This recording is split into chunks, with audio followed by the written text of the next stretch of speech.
नमस्कार दोस्तों, मेरा नाम है फिजियोथेरेपिस्ट मेघना दवे और आप सभी का हार्दिक स्वागत है हेल्थ क्यू चैनल में। ये एक हेल्थ अवेयरनेस चैनल है जहां मेरा उद्देश्य है कि मैं आपको मोटिवेट कर सकूं आपके हेल्थ के प्रति। तो अगर आप इस चैनल में नए हो तो जरूर से इस चैनल को सब्सक्राइब कर लीजिए।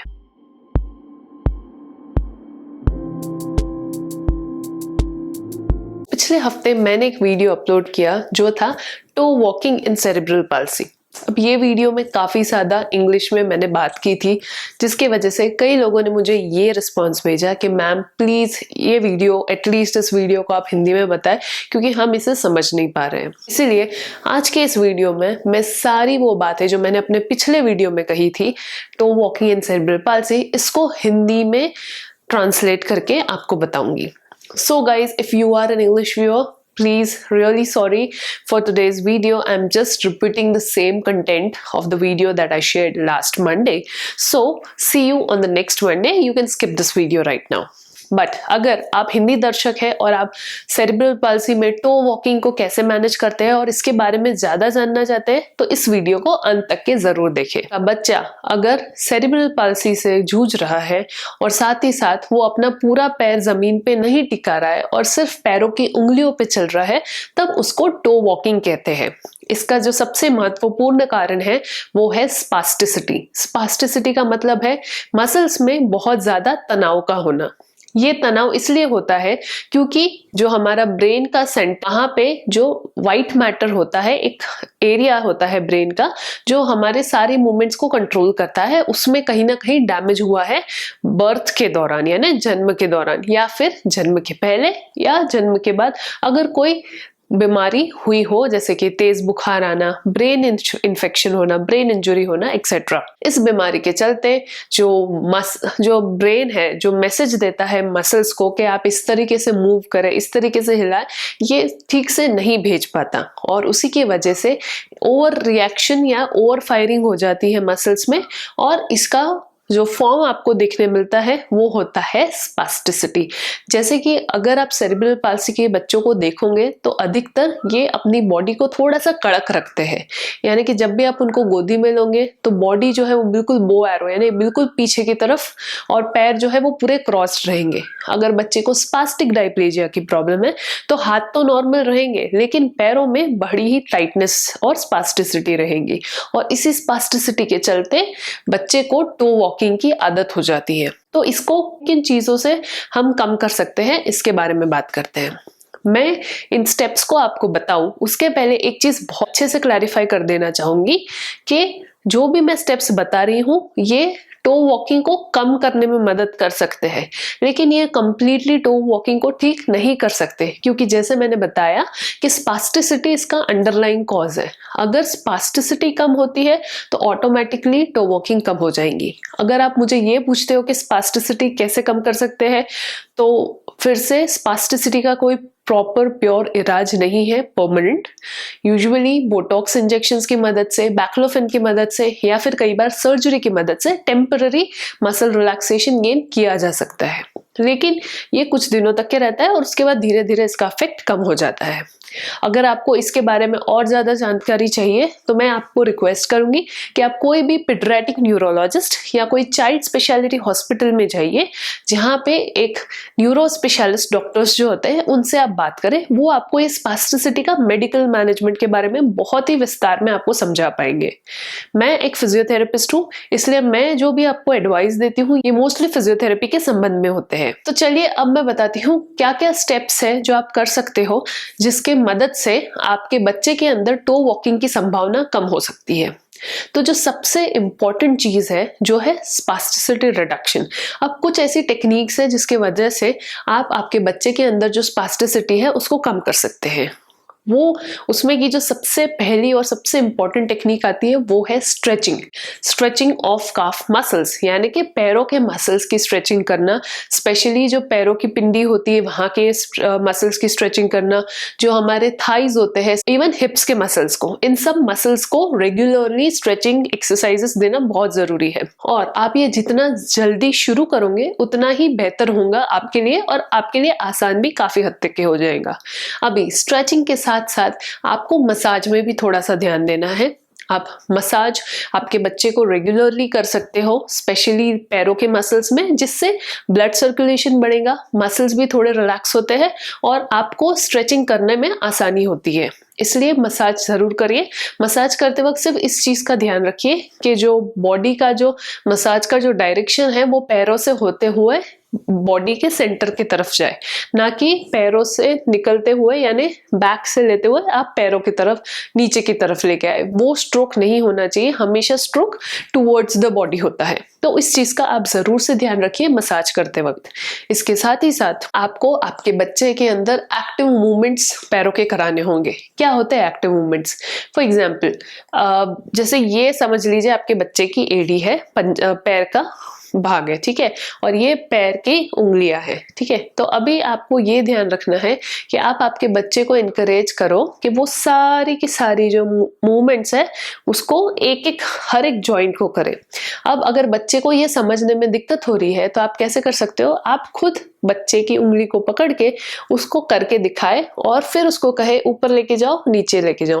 ऐसा जब आप इंस्ट्रक्शन दोगे बच्चे को तो उसको समझ में आएगा, उसका ब्रेन भी एक्टिवेट होगा और वो अपने आप ये मूवमेंट को करने की कोशिश करेगा। तो ये थी इंडिविजुअल मूवमेंट। अभी इंडिविजुअल मूवमेंट के साथ साथ और एक तरीके की मूवमेंट होती है जिसको कहते हैं मास मूवमेंट। यानी कि जैसे भी हम चलते हैं, उठ के बैठते हैं, तो कोई एक मूवमेंट या एक जॉइंट नहीं हिलता, पूरे सारे बहुत सारे बॉडी के जॉइंट्स हैं, इसमें मूवमेंट होती है। जैसे कि मैं अभी बैठी और अगर खड़ी हुई तो मेरा एंकल जॉइंट, मेरा नी जॉइंट, मेरा हिप जॉइंट और इवन मेरा स्पाइन, ये सारे जॉइंट्स में मूवमेंट होने वाली है। उसी तरीके से आपको भी आपके बच्चे को ट्रेन करना है, हर एक मूवमेंट को कोऑर्डिनेशन में करे। इसलिए जो दूसरी चीज आपने करनी है वो है movement based activity. Simple example है सिट टू स्टैंड एक्टिविटी। बच्चे को उठ बैठ कराइए, जितने ज्यादा बार कराएंगे उतना उसमें वो कोऑर्डिनेशन डेवलप होगा। लेकिन अगर आपका बच्चा थोड़ा बड़ा हो गया है और उसमें ऑलरेडी टो वॉकिंग डेवलप हो चुकी है, तब आपको आपके लिए इसको प्रिवेंट करना शायद पॉसिबल ना हो, क्योंकि ये ऑलरेडी डेवलप हो चुका है और आपको ये स्ट्रेचिंग और जो मैंने मसाज का ये भी पूरा 100% इफेक्ट नहीं देगा। तब आपको मदद लेनी पड़ेगी एंकल फुट ऑर्थोसिस या फिर हिप नी एंकल फुट ऑर्थोसिस की। ये क्या होते हैं? ये होते हैं बेसिकली एक तरीके के बेल्ट जो आप आपके बच्चे को पहना सकते हो, और इस बेल्ट की मदद से ये बेल्ट जो है वो पैरों को बिल्कुल स्ट्रेट रखेगा और आसानी करेगा बच्चे को सीधे पैर चलने में। तो इसका भी मेजरमेंट्स लिया जाता है और इसको बनवाया जाता है और उसके बाद ही बच्चा ये पहन सकता है। मैं रिकमेंड करूंगी कि कभी भी एंकल फुट ऑर्थोसिस, हिप नी एंकल फुट ऑर्थोसिस या कोई भी तरीके का जो ऑर्थोसिस आप लेते हो, ये ना कभी भी रेडीमेड मत लो, इसको हमेशा कस्टमाइज्ड ही बनवाओ, क्योंकि हर एक बच्चे का साइज, बच्चे के पैरों का शेप ये अलग होता है और ये जब अनकंफर्टेबल अगर होता है तो इसमें स्पास्टिसिटी बढ़ जाती है। इसलिए हमेशा ध्यान रखिए कि एक अच्छी क्वालिटी का एंकल फुट ऑर्थोसिस ही बनवाए, और ये भी ध्यान रखिए कि इन ऑर्थोसिस में कहीं भी ऐसे कोई एंड्स ना हो जो चुभने वाले हो, या कोई भी तरीके का डिस्कम्फर्ट बच्चे को नहीं होना चाहिए, नहीं तो वो आपका जो काम है उसको बनाने से बदले बिगाड़ देगा। इसलिए हमेशा इस चीज को ध्यान रखें। ब्रेसेस के अलावा और एक चीज जो आपने करनी है जो सबसे ज्यादा इंपॉर्टेंट है, और ये ना ही बड़े सीपी बच्चों के लिए इंपॉर्टेंट है, इवन छोटे बच्चों के लिए इंपॉर्टेंट है, और वो है प्रैक्टिस। जितना ज्यादा ब्रेन हमारे ब्रेन को कोई भी मूवमेंट का एक्सपोजर मिलता है, उतना ज्यादा ब्रेन नए नए तरीके सीखता है और नए तरीके खुद के डेवलप करता है और उस मूवमेंट को एनेबल करता है।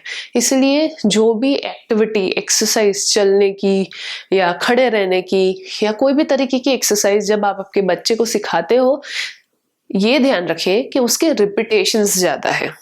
इट्स ओके कि बच्चा सिर्फ 2 ही एक्सरसाइज कर रहा है दिन में, चलेगा, कोई प्रॉब्लम नहीं, लेकिन वो जो 2 एक्सरसाइज है उसकी 40 बार मूवमेंट होनी चाहिए, तब जाके वो ब्रेन सीखेगा उस मूवमेंट को, ब्रेन में वो स्टिमुलस जाएगा और वो हेल्पफुल रहेगा।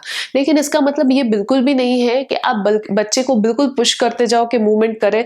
अगर वो थक गया है तो आपको बीच बीच में ब्रेक्स देने होंगे आपके बच्चे को, उसको थोड़ा सा रेस्ट पीरियड देना होगा ताकि वो रिकवर कर सके और वो फिर से उतनी ही ताकत, उतनी ही एनर्जी एक मूवमेंट में डाल सके। ध्यान रखिए दोस्तों, सेरिब्रल पाल्सी बच्चों के लिए एक छोटी सी मूवमेंट भी बहुत ज्यादा एनर्जी कंजर्विंग होती है। उनको डबल मेहनत या डबल ताकत लगानी पड़ती है इवन अपने पैर को उठा के नीचे रखने में। इसलिए उनकी एनर्जी लेवल्स का ध्यान रखना भी बहुत ज़्यादा इम्पोर्टेंट है। और इसलिए मैं ये कहती हूँ कि अगर आप आपके बच्चे को कोई भी एक्सरसाइज जब घर पे करवा रहे हो तो बीच बीच में ब्रेक्स देना ना भूले। अगली चीज जो आपने ध्यान रखनी है वो है हैबिट को तोड़ना।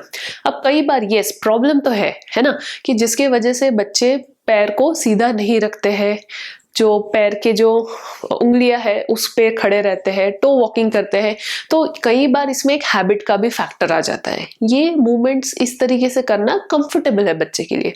इसलिए जब भी आपका बच्चा 2 से 4 साल के ब्रैकेट में है, इस दौरान ना जो मसल्स है इसमें फ्लेक्सिबिलिटी बेहतर होती है कंपेयर टू लेट स्टेजेस। तो ऐसे टाइम पे आपको हैबिट ब्रेकिंग पे ज्यादा फोकस करना है। यानी कि जब भी आपको दिखता है कि आपका बच्चा सही तरीके से खड़ा नहीं है, थोड़ा सा उसको बताइए भी, उसको बोलिए भी, उसको टोकिए भी कि ऐसे आपको नहीं खड़ा रहना है।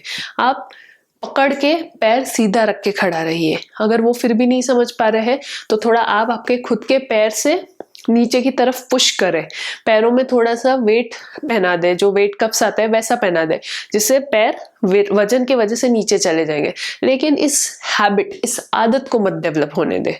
और कई बच्चे ऐसे भी होते हैं जो नॉर्मल होते हैं, उनमें भी ये टो वॉकिंग की आदत होती है ना। तो ये आदत का भी एक छोटा सा फैक्टर होता है सेरेब्रल पाल्सी किड्स में, जिसको आपको समय रहते ध्यान यानी कंट्रोल करना है। अगली बारी है वॉकिंग प्रैक्टिस। अब इसमें भी मुझे एक कमेंट आई थी, किसने कहा था वॉकिंग कैसे करानी है ये हमको डेमोन्स्ट्रेट करके दिखाइए। अभी वॉकिंग का कोई तरीका डिफरेंट नहीं है ना, इसमें कोई आप अलग चीज नहीं सिखा रहे हो। सिर्फ मेरा ये पॉइंट से ये कहने का मतलब है कि आपको आपके बच्चे को साथ साथ में डिमॉन्स्ट्रेट करना होगा चलाते वक्त कि किस तरीके से चला जाता है। यानी आप खुद आपके बच्चे को चल के दिखाइए। जब बच्चा आपको ऑब्जर्व करेगा कैसे एड़ी रखनी है, तो आप पहले इंस्ट्रक्ट कर सकते हो आपके बच्चे को कि पैर उठाओ, पैर ऊपर करो नीचे रखो, पैर ऊपर करो नीचे रखो, जैसे मार्चिंग करते हैं। तो आप इस मूवमेंट से शुरू कीजिए। उसके बाद एक पैर को आगे लेके आओ, पीछे लेके आओ, आगे लेके आओ, पीछे लेके आओ, ये मूवमेंट का इंस्ट्रक्शन दो। तो ये जो है ना, ये आप बेसिक बिल्डिंग ब्लॉक्स बना रहे हो बच्चे को सिखाने के लिए कैसे आपको चलना है। अब कई बच्चों में ये होता है कि एक तो वो एज क्रॉस कर जाते हैं, यानी कि उनकी जो एज है वो 7 साल से ऊपर की हो जाती है, उनमें फिक्स डिफॉर्मिटी डेवलप हो जाती है, यानी कि स्ट्रेचिंग करने के बावजूद भी, एंकल फुट ऑर्थोसिस पहनने के बावजूद भी जो पैर है वो बिल्कुल सीधा नहीं रहता। तो ऐसे सिचुएशन में मसाज और फिजिकल थेरेपी 100% इफेक्ट नहीं कर पाएंगी। तब आपको मदद लेनी पड़ेगी मेडिसिन्स या फिर सर्जरी की। मेडिसिन्स में बोटॉक्स थेरेपी एक बहुत ही प्रॉमिसिंग थेरेपी है, और ये एक इंजेक्शन होता है जो बच्चों को दिया जाता है उन मसल्स में जहाँ पे स्पास्टिसिटी यानी टाइटनेस का लेवल ज्यादा है। जो दूसरी तरीके की ट्रीटमेंट होती है वो उसमें जो दवाई यूज करते हैं उसको बैक्लोफेन कहते हैं। और जो बैक्लोफेन है इसका भी एक साइड इफेक्ट है कि ये बहुत ज्यादा ड्राउजीनेस लाता है बच्चों में, बच्चे ज्यादा नींद में रहते हैं और वो इफेक्टिवली एक्सरसाइज नहीं कर पाते हैं। लेकिन ये एक थेरेपी है जो कई हद तक हेल्पफुल रहती है। और इसके अलावा वो है सर्जिकल मेथड, जिसमें जो टाइट मसल्स है इसकी लेंथ को बढ़ा दिया जाता है, जिसके वजह से वो जो टाइटनेस है वो चली जाती है और बच्चा फिर अपने आप अच्छे से चल पाता है। और इन सर्जरीज के बाद भी फिजियोथेरेपी लेना बहुत जरूरी होता है, क्योंकि स्पास्टिसिटी अभी भी नहीं गई है, वो रह रही है, राइट। और इसको आप एक लेवल पे मेंटेन तभी कर सकते हो जब आप रेगुलरली एक्सरसाइज कर रहे हो। इसलिए एक्सरसाइज एक ऐसी चीज है जो लाइफस्टाइल का हिस्सा है, यानी कि ये एक दिनचर्या का भाग होना चाहिए, ना कि इसको कोई ट्रीटमेंट या कुछ दिनों के लिए आप जैसे दवाई लेते हो वैसे इसको गिना जाए। लेकिन अगर आपके बच्चे को सेरेब्रल पाल्सी है तो एक्सरसाइज को उसका रूटीन का पार्ट बनाइए। जितना बच्चा रेगुलरली और अच्छे से एक्सरसाइज करेगा उतना ही उसको बेहतर रिजल्ट्स देखने मिलेगा। एक और चीज यहाँ पे कहना चाहूंगी दोस्तों, बच्चे की थेरेपी आप जितना अर्ली एज में शुरू करोगे उतना ही आपको आगे चल के कम दिक्कत होंगी। तो मैंने काफी वीडियो में बताया है, उसको टमी टाइम देने से शुरुआत कीजिए, यानी कि उसको पेट के बल सुलाइए जब भी वो जाग रहा है, और उसको कोई ऑब्जेक्ट सामने दिखा के गर्दन उठाने का एनकरेज कीजिए। जब बच्चा गर्दन उठाता है ऑटोमेटिकली वो हाथ को भी पुश करना शुरू करता है, वो पैरों को भी पुश करता है। फिर धीरे धीरे जैसे आपका बच्चा बड़ा होता है, अराउंड 6 महीने 9 महीने का, उस दौरान उसको पकड़ के रोज खड़ा कीजिए, पकड़ के सर को सपोर्ट देके, जिससे वो उसके वॉकिंग रिफ्लेक्स का यूज करेगा और वो जो मूवमेंट, चलने का जो मूवमेंट है ना, उसको वो उसका ब्रेन सीखेगा उस चीज को, उसके लिए नए न्यूरल नेटवर्क्स डेवलप करेगा। इसलिए बच्चे को ज्यादा देर लेटा के मत रखिए, उसको जितना ज्यादा आप एक्टिव रख सकते हो उसको रखिए, जितना एक्टिव रहेगा उतना बेहतर है। और अर्ली एज में और एक चीज ध्यान रखिए, जितने भी आपको ऐसे मूवमेंट पैटर्न्स दिखते हैं बच्चे में जो गलत लगते हैं, जैसे डब्ल्यू सिटिंग, बच्चा पैर पूरा फैला के बैठता है, डब्ल्यू सिटिंग में बैठता है, इसको अगर आप उसी दौरान रोक देते हो तो वो आगे चल के प्रॉब्लम नहीं देगा। कई माँ बाप इन सारी चीजों को इग्नोर कर जाते हैं और फिर आगे चल के उनको बहुत दिक्कत होती है। इसलिए जितना आप अर्ली ट्रीटमेंट पे फोकस करोगे उतना बेहतर रिकवरी है, और जितना ज्यादा आप प्रैक्टिस करोगे उतना भी ज्यादा अच्छा रिकवरी है, क्योंकि हमारे ब्रेन के अंदर ताकत होती है नए कनेक्शंस बनाने की, नए पाथवे बनाने की, और ये तभी बनते हैं जब ब्रेन को एक ही एक सेंसेशन या एक ही एक मूवमेंट का रिपीटेशन मिलता है। इसलिए रिपीटेशंस पे फोकस कीजिए, इंटेंसिटी पे फोकस मत कीजिए। 4 एक्सरसाइज भी अगर दिन में बच्चा कर रहा है लेकिन वो अच्छे से उसको मास्टर करता है तो वो ज़्यादा बेहतर है। तो आशा करती हूँ आज के इस वीडियो में आपको चीज़ें समझ में आई। अगर हाँ तो ज़रूर से मुझे लाइक कर दीजिए इस वीडियो में, इस वीडियो को शेयर कीजिए और सब्सक्राइब कीजिए मेरे हेल्थ क्यू चैनल को। मिलती हूँ आपको अगले हफ्ते। धन्यवाद।